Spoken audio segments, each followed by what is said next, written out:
Hello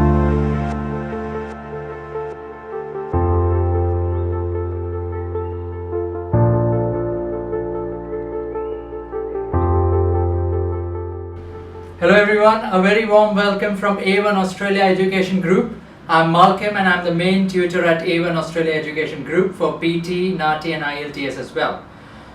I'm coming on YouTube after a very long time and I'm really delighted to be back, and that's why I'll make sure that today's session is as informative, as helpful and as productive for all of you. And that's why the name of today's session is PTE Time Management with Malcolm, and you can see on my name it's 90, 90, 90, 90 because that's my score on PTE. So let's start today's video. I'll try to keep it as much to the point as possible and as brief as possible and explain all the things at the same time. Alright, now the thing is that obviously these days the visa requirements are a bit higher in Australia, and everybody needs to get a desired score of generally 7 each for their skill assessment, most of the times, not always but generally. And for the PR and for other visas, it's better if you get a higher score as quickly as possible. So majorly most of the people I teach, they target a score of 8 each. Many times also for the TR or the graduate 485 visa, the requirement is also 6. So it depends from person to person. For registrations it's 7 each, that's a score of 65 each in every module in PTE. Well, obviously everybody is a bit busy, so people struggle how to manage the time in the 24 hours of a day, because you have to work, you have to study, you need to get your PR, you need to pay your rent, all these things. Obviously I understand everything. So now I'll just focus and just try to give you a timetable which will help you prioritize the main tasks. Main means the most important ones, the most high scoring tasks, and I'll give a comprehensive timetable like how you can focus, which module, how much time per day, everything I'll explain in detail. Now in total there are 20 tasks in PT, so I'll just write it over here so that you all remember. There are total 20 tasks in PT and there are 4 modules. The order of the modules is speaking, writing, reading and listening. So these are the 4 modules: speaking, writing, reading and listening. Now in speaking we have a total of 5 tasks. In writing we have a total of 2 tasks. In reading again we have a total of 5 tasks. And in listening we have a total of 8 tasks. So if you add up everything, that's going to be 20 tasks. Now out of these 20, there are certain tasks according to me which need to be like really mastered. If you're good at those tasks, believe me, the test becomes very easy. You won't need so much time to clear those tasks. Now there are certain tasks which are really high weight tasks and should be practiced on a regular basis. So I'll just write down which those tasks are and then I'll explain what to do about those tasks. Now one of the tasks in speaking, it's a task called read aloud, and the short form it's called RA. Now this task will give you a lot of marks in speaking and reading because the name is read aloud. You need to read a passage on your screen. So it's an integrated task. It's a very high scoring task, very, very important as well. There's another task in speaking, which is the second task in speaking.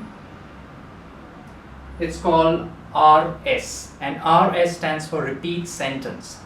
Now in this task of repeat sentence, we need to listen to a sentence and we need to repeat it exactly as we hear it. And that's why, since you listen, you get marks in listening, and since you repeat it, you get marks for speaking also.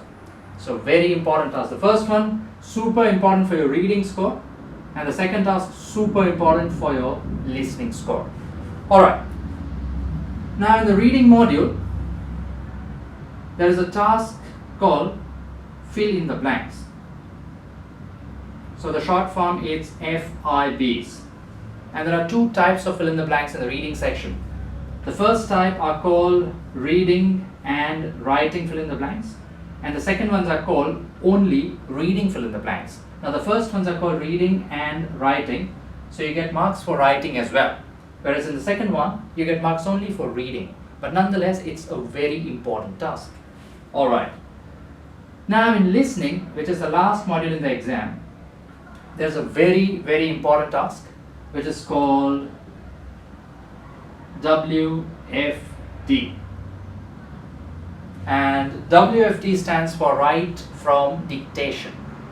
So as you can understand, You will have to listen to something and then you need to write it down. So you get marks in listening and writing both, and that's why again it's a very important task. So what I've written, total I've written 4 tasks: read aloud, repeat sentence, 2 types of fill in the blanks, and write from dictation. Now generally I would recommend all of you to make it a point to practice these tasks as much as you can. And these are, you can see, 5 out of 20 tasks, alright? Now the second thing which I want to explain, how to divide your time in the day and how to prioritize the task when you practice everything. Alright, so now I'll just explain quickly how to divide the day. Generally when you wake up or in the morning time, try to focus your energy more on speaking, because in speaking English you don't have to practice much. It's more about the way you speak in the exam. So you need to develop the correct way of speaking. Once you understand what you need to do and how you need to do, you will know what you have to do in the real exam as well. So that's why I'll start with speaking as a preferred module to practice every morning. Now every day I would suggest to give approximately anywhere between 20 to 30 minutes towards your speaking practice. That's all the time you need in the whole day. 20 to 30 minutes, that's it. I'll just tell you how to divide this time. Always start by practicing the first task, and that's read aloud. For read aloud, try to practice approximately 5 questions, and the time required for 5 questions generally would come to around 5 minutes. If you do this every day, this would be time well spent, believe me. Once you finish read aloud practice, move on to the next task, and that's repeat sentence. That is task number 2 in speaking. Repeat sentence, I'll be a bit harsh and a bit hard on all of you. Try to do at least 30 questions every day, and you need to be a bit quick when you do repeat sentence, because in the exam you don't get much time for repeat sentence. So generally for 30 questions, the time you should take should be somewhere around only 10 minutes. You heard it right. In 1 minute you need to do 3 sentences. So you need to be a bit quick, because the more you practice in the right way, and believe me, this is the right way to practice, the quicker you will ace this task. Alright, after this, the next task you should practice should be describe image every day. Describe image is a task where you will see an image on your screen and you need to talk about it. So it's more about getting in the habit of speaking fluently. Remember, for speaking, one of the main parameters for your score, it's called oral fluency. Oral means the spoken and fluency means the flow and the rhythm of speaking. So try to focus on this parameter of oral fluency and your life will become very easy. For describe image, I would suggest practice just 3 questions per day, and that would take approximately 3 minutes. Every day, just imagine you do it for 7 days continuously, that's around 20 questions. That's good for the flow. So that's why it's good for improvement and quick improvement. Alright, after that, focus on the task which is the 4th task in speaking. It's called retell lecture. Now in retell lecture, what you need to do, you'll have to listen to a lecture and you need to describe the lecture in your own words. Per day, at least 3 questions should be practiced for retell lecture. Minimum 3, as I'm saying, alright? And for 3 questions, you will need approximately, I believe, somewhere around 3 minutes each. So total time may be 9 minutes. So if you just round it up, maybe somewhere around 9 to 10 minutes for 3 questions. So in total, that's 5 plus 10, 15, 15 plus 3, 18, and 18 plus 9. So that's around somewhere around 27 minutes. So let's say somewhere between 25 to 30 minutes. So this is the time you should keep every day for your speaking. As I already mentioned, 20 to 30 minutes. Once you improve, you can do quicker, better. So this should be the approach every morning, because you don't have to, as I said again, like be really good at English, you just have to speak. Alright. Once you're done with this, if you have more time immediately, then I would suggest start your reading practice immediately after that. Because with speaking, it's more like a warm-up exercise. You don't need your brain, but now since you've been speaking for around 20 to 30 minutes, now you're ready. Your brain is a bit alert, it's a bit active, right? It's like more energetic now. Now in reading, every day, try to follow what I'm saying. It's a bit difficult to follow because, as I said, I'm a bit hard on the routine which I make my students practice as well. But I think that's one of the reasons why thousands and thousands of my students get a score of 8 each very quickly. And when I mean quickly, I actually mean it quickly. It's really quick if you follow this. In reading, try to solve at least 20 questions per day. And minimum, this is the number, okay? 20 questions per day. Make it a habit. Now, per question, maximum time you take per practice, it's around 2 minutes per question. So if you do 20 questions, that's going to take you around 40 minutes. Alright, so this is the maximum time you do per day, 40 minutes. And obviously after you finish, a very important part would obviously be to check those answers. And never hurry up when you check your answers, otherwise you'll again keep on making the same mistakes again and again, even when you see the same question, you know. So instead of memorizing it, just keep around 10 to 15 minutes at the end of your session to check your answers. Alright, so one day you can do fill in the blanks. On the next day, instead of fill in the blanks, you can focus on the other important task in reading. It's a task called reorder paragraphs. So the short form of that task is ROP, reorder the paragraphs. And the first task which I mentioned was fill in the blanks. So for 20 fill in the blanks per day, you can focus on like 10 reading and writing fill in the blanks, and the remaining 10 would be reading fill in the blanks. Now for reorder paragraphs, every day you can do maximum, I'm not saying minimum, I'm saying maximum, somewhere around 10 questions per day. Try not to do more than 10, maximum should be, let's say, 15, but 10 is ideally suited for everybody. And again, per question, take around maximum 2 minutes per question. So if you do 10 questions in 2 minutes, that's going to be 20 minutes per day, every alternate day. One day you do blanks, the next day you do reorder paragraphs. And after you solve these 10 questions in 20 minutes, at the end, always check your answers. And don't rush when you do the checking. Checking, remember, will point you towards your mistakes. Otherwise, it's a waste of time. You'll keep on doing the same mistakes again and again. And ideally, you should take around 10 minutes to check your answers as well. So total time would be 10 minutes to check and 20 minutes to actually perform.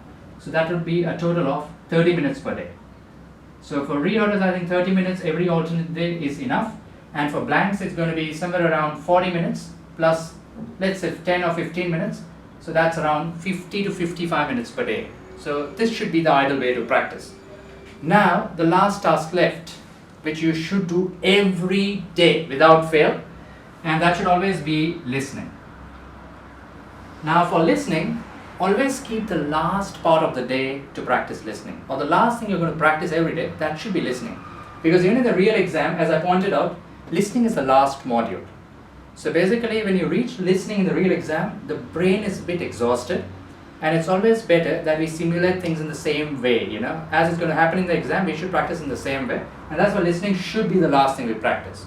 And every day, make it a point that you practice at least 25 questions of the most important task, and that is write from dictation. I'll put a star next to it, and star means it's a super important task in the picture of things. Now write from dictation again, always put a timer of 25 minutes and start practicing immediately, and only at the end will you check your answers. Don't do one and check one, otherwise believe me, it's a waste of time. Finish 25 and then check 25. So try to follow the schedule. If you follow the schedule every day, it's going to take you, generally around 1.5 hours per day of practice, and you can also feel free to increase the quantum of time. So that will be somewhere around 1.5 to 2 hours per day. But as I said, you should do this every day. If you do it one day, you don't do it the next, it's not the right way, you won't get in the rhythm of things. Now you would obviously think that, why have I not covered the other task? So obviously I'm not going to miss out on anything. Now, when you go to the gym, there is something called a cheat diet or cheat days. So on those days you can indulge in something else, something sweet or something like that. So on the days where you're a bit free from your work, because you have to get your PTE done anyway at any cost quickly. So on some days, let's say you've got an off day from your job, 1 or 2 days a week. On those days, try to do the tasks where you need to type a lot. So those tasks would be summarize written text and summarize spoken text and the essay, which is called write essay.